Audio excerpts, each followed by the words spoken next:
My name is Gabriella Hudson. I'm 29 years old, and I thought sharing my deepest pain with family meant receiving comfort and support until my brother looked at me across his kitchen table and said, "Gabriella can't have kids anyway." What happened next proved that.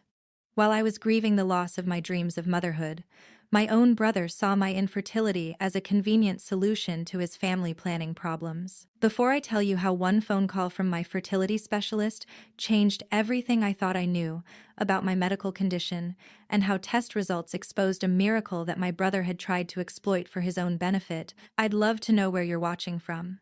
Please hit that like button and subscribe if you want to hear how two words, "you're pregnant," silenced an entire family and made them realize they had asked a grieving woman to carry their child, while dismissing her own maternal dreams. Let me take you back to where this story really begins. I've worked as a registered nurse for 7 years, specializing in pediatric care at Children's Hospital. Every day, I'm surrounded by babies and children, helping families through medical crises and celebrating recoveries. It's deeply fulfilling work, but it also serves as a constant reminder of what I've always wanted most in life: children of my own. I met my husband Marcus 3 years ago, and we've been trying to conceive since we got married 18 months ago. At first, we weren't concerned when pregnancy didn't happen immediately. We knew that it could take time, and we tried to be patient and positive about the process. But after a year of trying with no success, I began to worry that something might be wrong. As a nurse, I understood enough about fertility to know that most couples conceive within 12 months of trying, and our lack of success was becoming statistically unlikely. Marcus was supportive when I suggested we see a fertility specialist to make sure everything was functioning normally. "It's probably nothing," he would say reassuringly. "Sometimes these things just take time. Let's see what the doctor says." 6 months ago, we began working with Dr. Sarah Chen, a reproductive endocrinologist who came highly recommended by several of my colleagues at the hospital. Dr. Chen ordered comprehensive fertility testing for both Marcus and me, including blood work, ultrasounds, and various diagnostic procedures to evaluate our reproductive health. The results were devastating. "I'm sorry to have to tell you this, Doctor," Chen said during our follow-up appointment, "but the tests indicate that you have severe endometriosis that has caused significant scarring in your fallopian tubes. Additionally, you have diminished ovarian reserve, which means your egg count is much lower than normal for your age." She paused to let this information sink in before continuing. "Based on these findings, your chances of conceiving naturally are extremely low, less than 5%. The words hit me like a physical blow. Less than 5% chance of natural conception. "What about fertility treatments?" Marcus asked. "IVF, hormone therapy, other options?" "We can certainly try," Dr. Chen replied, "but given the extent of the endometriosis and the ovarian reserve issues, even with aggressive treatment, the success rates would be quite low, maybe 15 to 20% per cycle." She explained that we could attempt several rounds of IVF, but the process would be expensive, physically demanding, and emotionally draining, with relatively poor odds of success. "I want you both to take time to process this information," Dr. Chen said gently. "Consider all your options, including adoption, before making any decisions about treatment." Marcus and I left the appointment in stunned silence. My dreams of pregnancy, of carrying my own child, of experiencing motherhood the way I had always imagined, had been shattered in a single conversation. Over the next few weeks, I struggled with grief, anger, and a profound sense of loss. As a pediatric nurse, I was surrounded by pregnant women and newborn babies every day, which made processing my infertility diagnosis even more painful. Marcus was incredibly supportive, reassuring me that he loved me regardless of whether we could have biological children, and that we had many options for building the family we wanted. But I still felt like a failure as a woman. I felt like my body had betrayed me, like I was broken in some fundamental way. During this difficult time, I decided to confide in my family about our fertility struggles. I needed their support and understanding as Marcus and I figured out our next steps. My brother Jake, who is 32, has been married to his wife Emma for 4 years. They have a 2-year-old daughter named Lily, and they had been talking about wanting to give her a sibling soon. I've always been close with Jake. We grew up together, shared everything, and I considered him one of my best friends as well as my brother. If anyone would understand my pain and offer support, I believed it would be Jake. I invited Jake and Emma over for dinner on a Sunday evening when I felt ready to share our news. Marcus and I had decided it was time to let our families know what we were going through so they could understand why we seemed withdrawn and sad lately. There's something important we need to tell you both, I began after dinner, my voice already shaking with emotion. Jake and Emma looked concerned, clearly sensing that serious news was coming. Marcus and I have been trying to get pregnant for over a year, I continued. Last month, we finally got the results from fertility testing. I took a deep breath before delivering the devastating news. I can't have children. I have severe endometriosis and other complications that make natural conception nearly impossible. Even with fertility treatments, our chances are very low. The room fell silent as Jake and Emma processed what I had told them. Emma was the first to speak, reaching across the table to squeeze my hand. "Gabriella, I'm so sorry," she said, tears forming in her eyes. "That must be heartbreaking news." Jake nodded sympathetically. "I can't imagine how difficult this must be for you both. Is there anything we can do to help?" I felt grateful for their immediate support and understanding. This was exactly the kind of compassionate response I had hoped for from my family. "Right now, we're just trying to process everything and decide what our next steps might be," I explained. "We might try a few rounds of IVF, or we might look into adoption. We're not sure yet." The conversation continued for another hour, with Jake and Emma asking thoughtful questions about our options and offering emotional support. I felt relieved to have shared our burden with people who cared about us. But 2 weeks later, Jake called and asked if he and Emma could come over again to talk about something important. When they arrived, Jake seemed nervous and excited in a way that immediately put me on edge. "Emma and I have been talking a lot since you shared your news," Jake began, sitting forward on our couch. "We've been thinking about your situation and wondering if there might be a way we could help." "What do you mean?" I asked. Jake and Emma exchanged glances before Jake continued. "Well, you said that your main problem is that you can't carry a pregnancy, right? But what if someone else could carry a baby for you?" I stared at him, not understanding where this conversation was headed. "We were wondering," Emma said, taking over the explanation, "if you might consider being a surrogate for us." The words didn't compute at first. "A surrogate for them? I don't understand," I said slowly. "You want me to be a surrogate to help you have a baby?" "Exactly," Jake said, clearly pleased that I was grasping the concept. "You can't have kids anyway, so you're not using your body for pregnancy. But you could use it to help us have another child." The casual cruelty of that statement, "you can't have kids anyway," took my breath away. "Jake," Marcus interjected, his voice tight with controlled anger, "are you seriously asking my wife to carry your child because she's infertile? Think about it logically," Jake continued, seemingly oblivious to how offensive his request was. "Gabriella can't get pregnant with her own baby, but she could get pregnant with our baby. It would give her the experience of pregnancy without the disappointment of not being able to keep the child." Emma nodded enthusiastically. "And we would pay all the medical expenses, plus compensation for your time and effort. It would be like you're getting to experience pregnancy, but without the pressure of it being your own child to worry about." I felt like I was having an out-of-body experience. My brother was asking me to rent out my womb because my infertility made me a convenient candidate for carrying his child. "Let me make sure I understand this correctly," I said, my voice shaking with emotion. "I told you that I can't have children, that this is the most devastating news I've ever received, that I'm grieving the loss of my dreams of motherhood. And your response is to ask me to get pregnant with your baby instead?" Jake looked confused by my reaction. "I thought you'd be excited about the opportunity. You get to experience pregnancy, we get to have another baby, everyone wins." "Everyone wins?" I repeated incredulously. "Jake, I'm not infertile by choice. I don't want to experience pregnancy with someone else's baby. I want to experience pregnancy with my own baby." "But that's not possible," Jake said matter-of-factly. "So this would be the next best thing." The casual dismissal of my maternal desires was breathtaking. Jake genuinely believed that carrying his child would be an adequate substitute for the biological children I couldn't have. "It's not the next best thing," I said, standing up from the couch. "It's nothing like what I want. It would be torture to carry a baby for 9 months, go through labor and delivery, and then hand that baby over to someone else." But the baby would be family, Emma added helpfully. You'd still get to be an aunt and watch the child grow up. I already get to be an aunt to Lily, I replied. That's not what I'm grieving. I'm grieving the fact that I can't be a mother. The conversation continued for another painful hour, with Jake and Emma trying to convince me that surrogacy would be a fulfilling way for me to contribute to their family while getting to experience pregnancy. They couldn't understand why I wasn't grateful for the opportunity they were offering me. We're trying to help you find a purpose for your situation, Jake said at one point.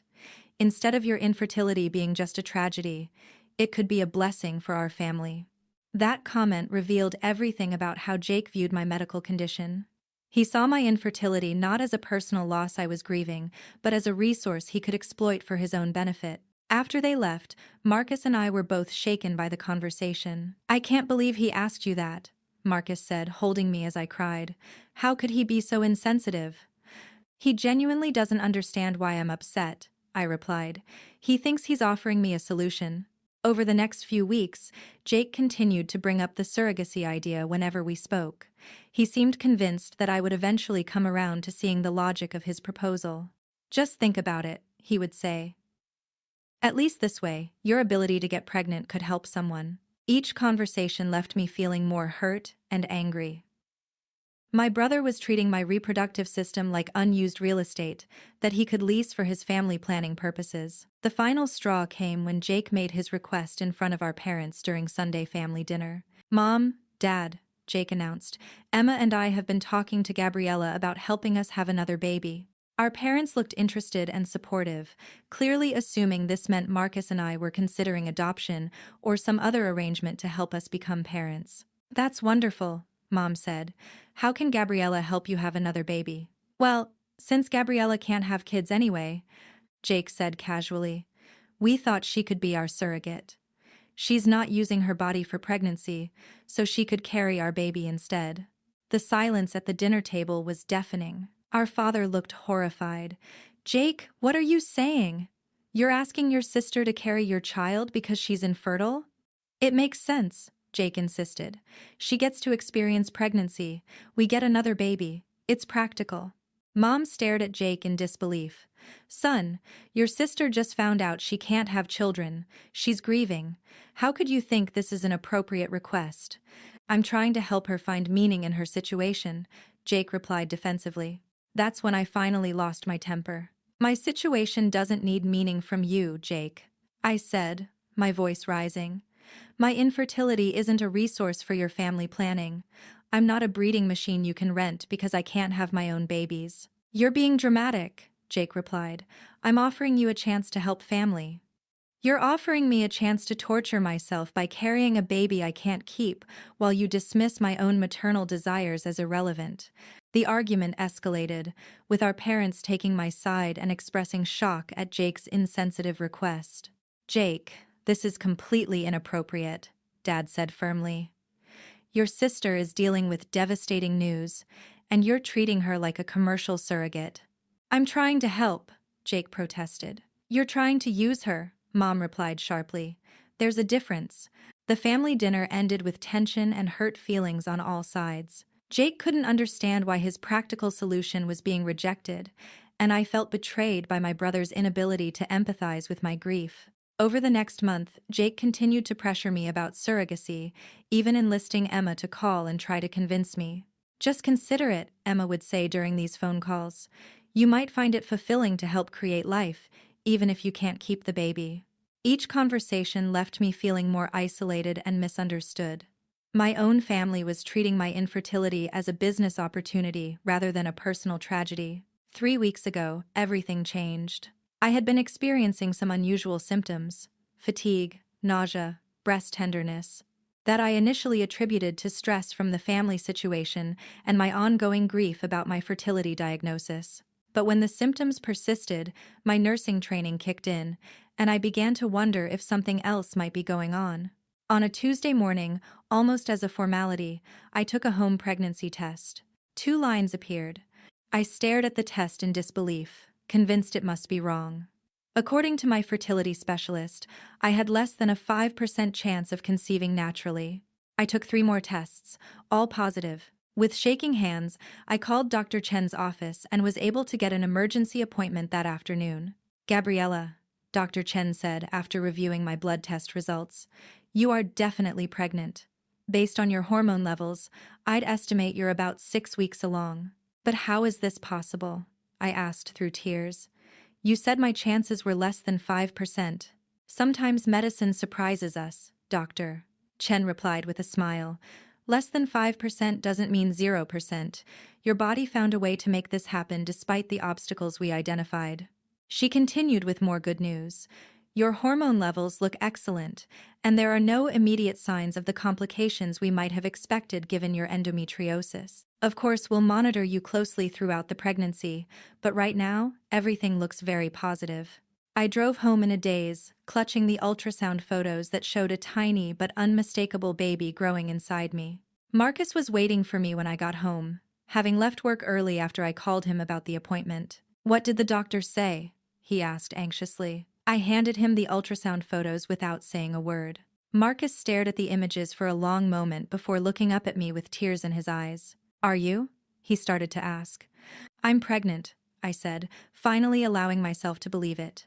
We're going to have a baby. We held each other and cried with joy, relief, and overwhelming gratitude for this miracle we never expected to experience. But after the initial celebration, I realized we had a problem. Jake had spent the last month pressuring me to be his surrogate because I couldn't have kids anyway.